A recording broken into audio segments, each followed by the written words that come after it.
Hi, it's Carl again. Sort of part two of two videos really on how to manage the sort of problems where breezes, wind is affecting your garden. In the previous video I was at the other side of this. As you can see, I've got some bamboo growing there. I've got some screening plants that kind of diffuse the wind.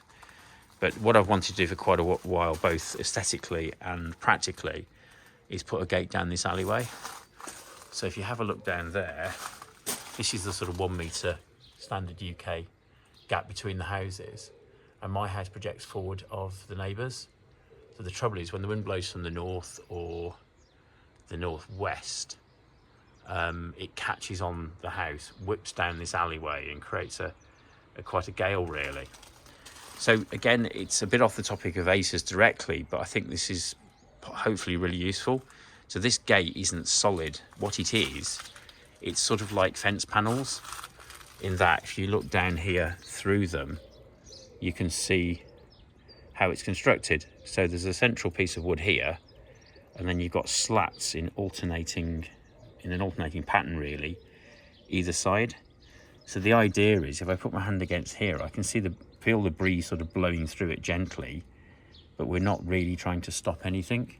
Because the problem is, if you try and stop the wind coming through completely with a solid door, all that happens is it would whip over the top, over here, come through, create a load of turbulence, and then have a really negative effect anyway on the trees, and indeed the rest of my plants.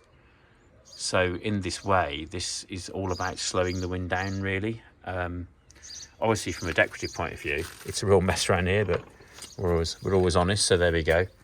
I've got plenty of storage space there for all my bits and pieces, but yeah, you can probably see a bit better that way that this alleyway can be a real wind tunnel really. So how I did it, I'm not going to go into great depth, but I've just battened some decking onto both houses. Asked the neighbour first, obviously, battened across the top, and then just a normal garden gate with a latch on it. But hopefully that will serve me well in both a sort of practical sense as well as a sort of reducing wind.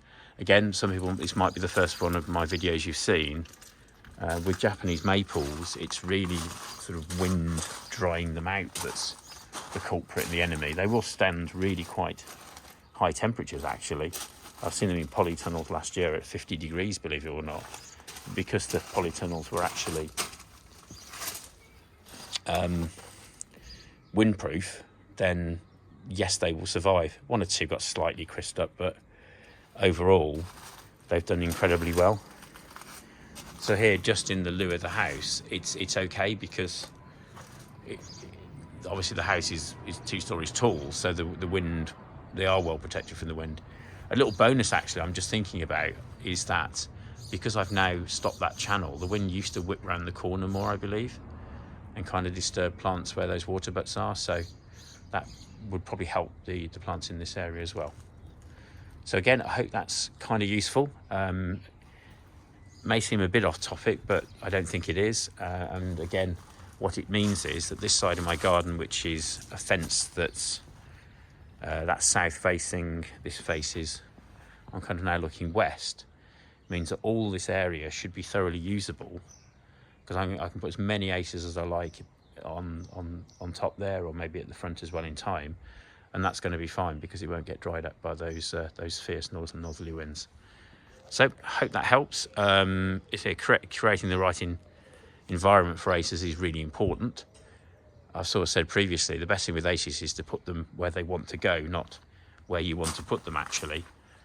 In this sense, if you can actually change the environment slightly, that gives you more possibilities and ways to move forward. So take care, hope you like and subscribe, and we'll see you soon. Cheers.